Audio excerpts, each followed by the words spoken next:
Welcome dear student. आज हम work power and energy पढ़ाने जा रहे हैं, है ना। ध्यान दीजिएगा। चलिए पहले थोड़ा सा हम लोग वर्क पावर एनर्जी के बारे में समझते हैं कि आखिर वर्क पावर एनर्जी में क्या रिलेशन है ना। चलिए वर्क के बारे में देखते हैं। Work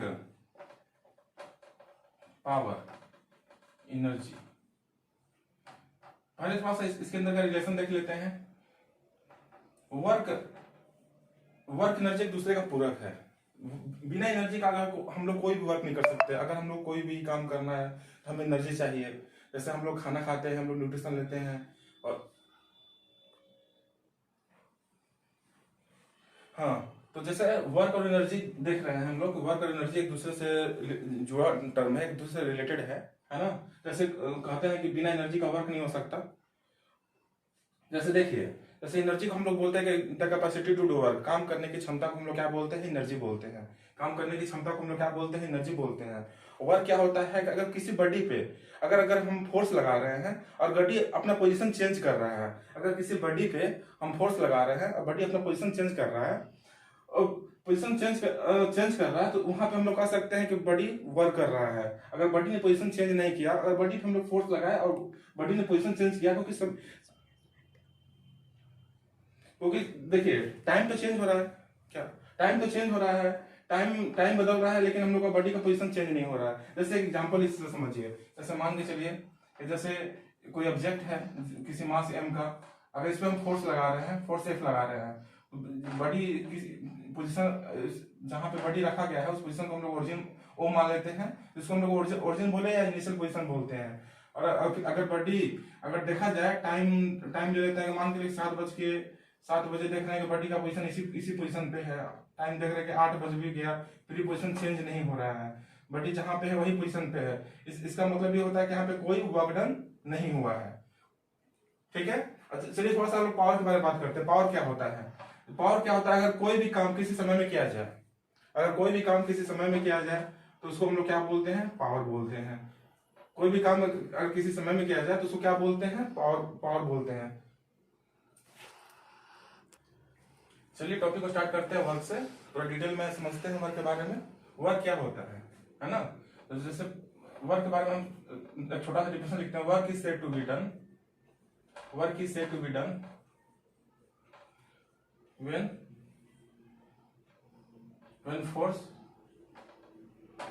force is applied on a body and body change its position under a influence of force। जैसे देखिए, इसका मतलब क्या होता है? Work is said to be, अगर कोई काम हो रहा है, इसका मतलब अगर कोई बॉडी पे अगर फोर्स लग रहा है और बॉडी अपना पोजीशन चेंज कर रहा है उसी फोर्स के इन्फ्लुएंस में, तो हम लोग कह सकते हैं कि वहां पे रिलेशन हमको मिलता है। इसे क्या रिलेशन मिलता है? रिलेशन को देखिए, रिलेशन मिला हमें। Work is directly proportional to force and work is directly proportional to displacement. ये देखिए, ये प्रोपोर्शनलिटी का साइन है, लेकिन यहाँ पे देखिए वर्क और फोर्स के बीच में रिलेशन कैसा दिखा रहा है? डायरेक्टली प्रोपोर्शनल का। यहाँ पे वर्क और डिस्प्लेसमेंट के बीच में कैसा रिलेशन दिखा रहा है?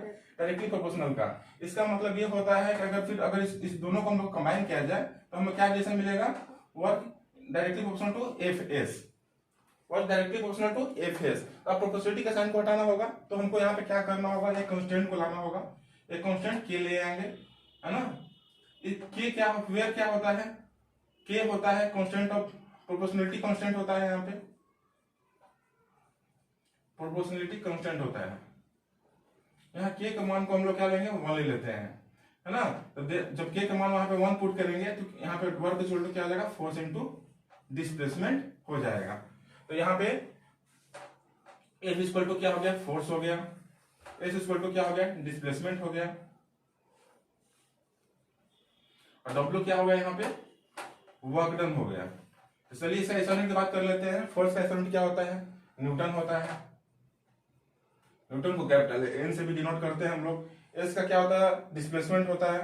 डिस्प्लेसमेंट का एसआई क्या होता है? मीटर होता है। इसको स्मॉल m से डिनोट कर लेते हैं। वर्क डन का SI यूनिट क्या होता है? जूल होता है, जिसको कैपिटल J से डिनोट कर लेते हैं।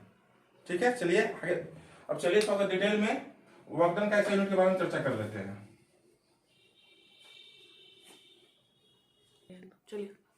चलिए अब हम लोग वर्क यूनिट के बारे में चर्चा कर लेते हैं। वर्क यूनिट क्या होगा? SI unit of work. Work SI unit क्या होता है? जूल होता है। जूल कहां से आया?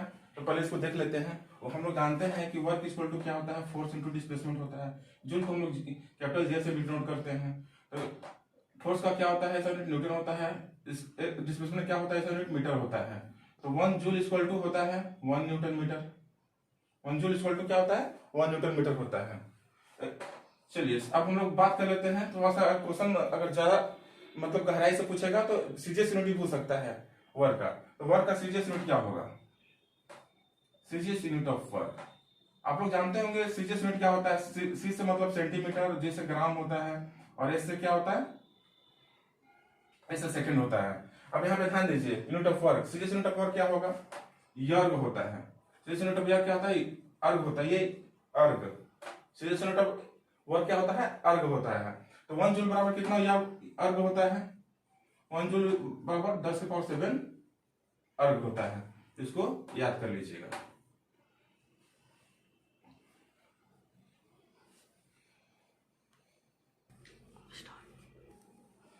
चलिए आगे समझते हैं। Amount of work done depends on following factor. अगर आपसे कोई पूछता है कि वर्क डन किस पे डिपेंड करता है, तो सिर्फ आप लोग को 2 बात बता देना है। पहला, मैग्नीट्यूड ऑफ फोर्स,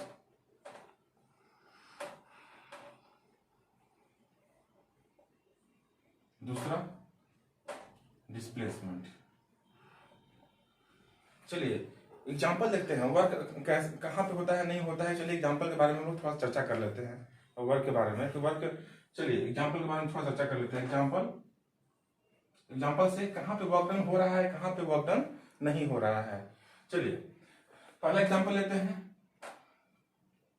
जैसे अगर कोई कहे आपको कि कोई पहाड़ है, कोई पहाड़ रखा हुआ है, मान लीजिए कोई स्टोन रखा हुआ है इस तरह से, या कोई चट्टान रखा हुआ है, और कोई इस पे कोई दूसरा कोई बच्चा कोई आया है, इस पे फोर्स लगा रहा है, और इस चट्टान का पोजीशन चेंज नहीं हो रहा है, और बच्चा थक जाता है। इस चट्टान का पोजीशन चेंज नहीं होता है और बच्चा थक जाता है। तो क्या हम लोग यहाँ पे क्या बोलेंगे? क्या इसका ये वर्कडन हुआ है कि नहीं हुआ है, या बच्चा वर्कडन किया कि नहीं किया है? तो बच्चा वर्कडन नहीं किया है। यहाँ पे वर्कडन क्या हो जाएगा? जीरो हो जाएगा। कैसे वर्कडन जीरो हो गया? बच्चा तो फोर्स लगाया। बच्चा ऐसा नहीं कि बच्चा फोर्स नहीं लगाया, बच्चा किसी न किसी मैग्नीट्यूड का फोर्स लगाया, तो 50 न्यूटन लगाया, 100 न्यूटन या 500 न्यूटन का फोर्स लगाया हो, लेकिन उन्होंने फोर्स लगाया, लेकिन जो ये डिस्प्लेसमेंट हुआ, डिस्प्लेसमेंट जीरो हो गया, जिसके कारण से क्या हुआ? यहाँ पे वर्कडन जीरो हो गया। जैसे हम लोग एक बहुत फेमस एग्जांपल है कुली का।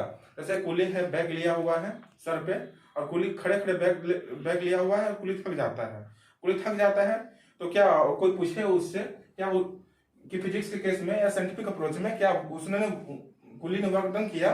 तो कुली ने कोई वर्क डन नहीं किया, क्योंकि कुली ने कोई डिस्प्लेसमेंट नहीं किया है ना। तो वर्क डन, जैसे अब एग्जांपल लेते हैं जहां पे वर्क डन होता है। जैसे किसी ने कोई साइकिल चला रहा है, या कोई 4 व्हीलर से कहीं जा रहा है, तो इसका मतलब है कि पोजीशन चेंज हो रहा है, तो वर्क डन वहां पे हो रहा है। चलिए अब देखते हैं कि कहां पे पॉजिटिव वर्क डन होता है, कहां पे नेगेटिव वर्क डन होता है, कहां पे जीरो वर्क होता है। चलिए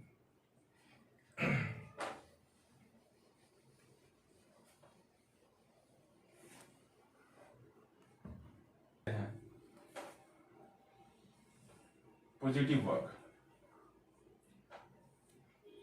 वर्क जहां पे वर्क डन क्या होगा? पॉजिटिव होगा। जैसे एग्जांपल लेते हैं। जैसे कोई बॉडी है, कोई मास m का, किसी हॉरिजॉन्टल सरफेस पे मूव कर रहा है। कोई बॉडी है किसी मास m का, जो इसका पोजीशन a से पोजीशन b चेंज होकर हो जा रहा है, और यहाँ पे हम फोर्स F लगा रहे हैं। अगर कोई बॉडी है, मास m, पोजीशन a पे था, और उस पर अगर हमने फोर्स अप्लाई किया, फोर्स अप्लाई करने के बाद उसका पोजीशन क्या बदल गया, और बॉडी बी पोजीशन पे चला गया। तो जिधर फोर्स का डायरेक्शन था, उधर ही डिस्प्लेसमेंट का डायरेक्शन है। तो यहाँ पे हम लोग कह सकते हैं कि यहाँ पे पॉजिटिव वर्क हो रहा है। जैसे देखिए, आप यहाँ पे देखिए फोर्स का डायरेक्शन किधर है, एफ इधर ही है, यहाँ डिस्ट्रीब्यूशन ऑफ डायरेक्शन की एस इधर ही है। तो यहाँ पे देखिए अगर ये दोनों एक दूसरे की क्या है, पैरेलल है, ये लाइन एक दूसरे के पैरेलल है, तो यहाँ पे अगर कोई लाइन एक दूसरे के पैरेलल हो तो यहाँ पे एंगल क्या बनता है, 0 बनता है। कोई लाइन अगर एक दूसरे के पैरेलल है तो यहाँ पे एंगल 0 बनता है। तो हम एक फॉर्मूला और होता है वर्क का, जो हम लोग हायर क्लास में पढ़ेंगे, W=Fs cos theta. W=Fs cos theta. ये फॉर्मूला कहाँ से आया ये मैं आगे के वीडियो में चर्चा करूंगा। जैसे देखिए Fs cos थीटा, तो अगर यहाँ पे थीटा 0 है तो थीटा अगर हम cos 0 की बात करते हैं तो cos 0 का मान क्या होता है, यहाँ पे 1 होता है। और वैल्यू पुट कर दिया जाए यहाँ पे तो f into S into 1 Fs, यहाँ पे क्या हो गया, यहाँ पे वर्क डन क्या हो गया, पॉजिटिव हो गया। हाँ, अब इसका स्क्रीनशॉट ले लीजिए, है ना। अब आगे का जो केस है, जो केस 2 जब यहाँ पे वर्क डन निगेटिव हो रहा है, जहाँ पे वर्क डन 0 हो रहा है, और हम लोग ये देखेंगे कि W=Fs cos थीटा कहाँ से आया, है ना। चलिए हम वीडियो को यहीं पे स्टॉप कर रहे हैं, और अगर ये वीडियो अच्छा लगे तो लाइक, सब्सक्राइब और बेल बटन दबाना ना भूलें।